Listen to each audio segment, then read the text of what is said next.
Okay. Sustainability actually, DatuBIM can play a crucial role in enhancing sustainability and construction industry through various innovation applications, but mainly I can count two of them. First, DatuBIM can detect construction defect quickly, significantly reducing the need for rework. For example, if poor quality work is detected early, it can be corrected promptly, avoiding the need to demolish and rebuild the affected section. Second, it helps in planning machinery position, logistics, and transportation routes, reducing fuel consumption, and emissions associated with moving materials and equipments.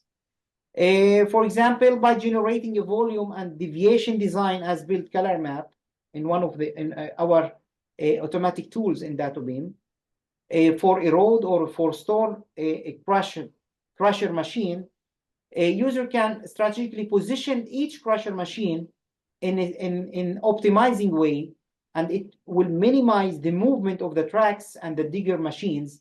All of those will save a lot of fuel and will help to achieve more sustainabilities in the project.